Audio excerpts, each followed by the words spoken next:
The Schoolhouse, a Hickory Grove novel, written by Elizabeth Bromke, narrated by Cecily White. Prologue, 1985. Becky tugged open the rusty metal drawer and reached inside, pawing blindly around.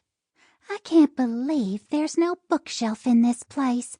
No corner library or something, she muttered as she withdrew her hand to find it laced over with cobwebs. The girls played at the schoolhouse nearly every weekend and some weekdays too. Until now, they hadn't done much digging around.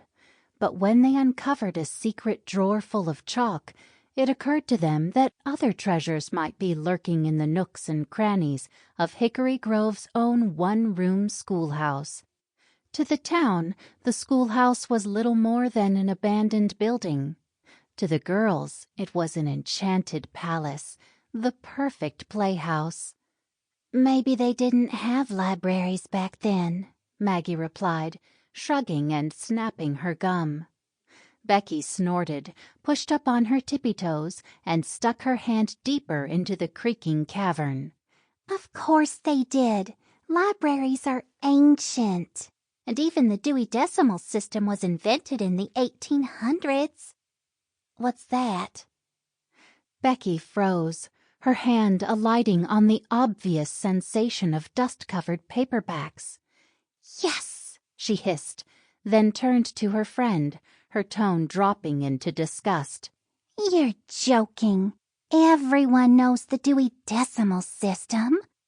Disdain splashed across the 10-year-old's face. How could she be best friends with someone this careless, this indifferent? Last week's vocabulary words clung to her brain. Indifferent, adjective, uncaring about, lacking interest. She glared hard at Maggie. The freckly redhead rolled her eyes. I was absent that day, Maggie replied meekly as she trudged across the room and slumped into a wooden desk. Dust swirled behind her in the afternoon sun that poured in from the west windows. Even the dust is annoyed with her, Becky thought. She knew better than to trust this false pouting. Being both the more serious girl and the older one, Becky pulled her newly discovered books from the drawer, then slammed the metal filing cabinet shut, victory and accomplishment swelling inside her. Okay, well, I'll explain it later. Just play along, all right? A sigh filled Maggie's little body. Becky gave her a sharp look.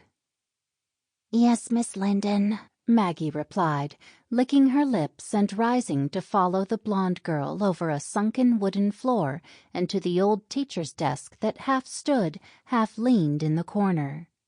Like the floor that was swallowing it, the desk was made of thick wood. Cedar, probably.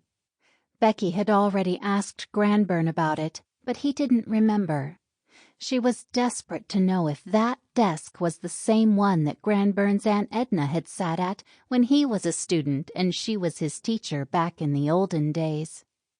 Carefully scooting the chair out and perching herself on the edge, dry rot had overcome the wicker center.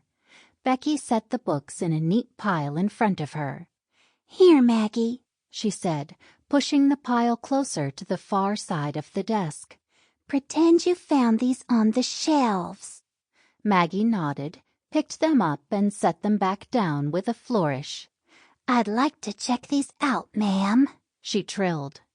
Becky reached for the stapler she'd brought from home and used it to scan the back of each book. As she passed the first one to Maggie, its title slipped through her lips in a sing-song voice.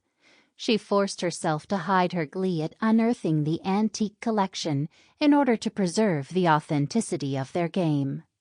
The Wizard of Oz. You'll enjoy this one, young lady. It's a classic, you know. Becky dropped her chin and studied Maggie over the top of the wire-framed glasses she'd found in Meemaw's roll-top desk. Maggie continued her roll without a hitch. Why, yes, Miss Linden. It's one of my favorite books in the whole world. Becky eyed her knowingly. Sample complete. Ready to continue?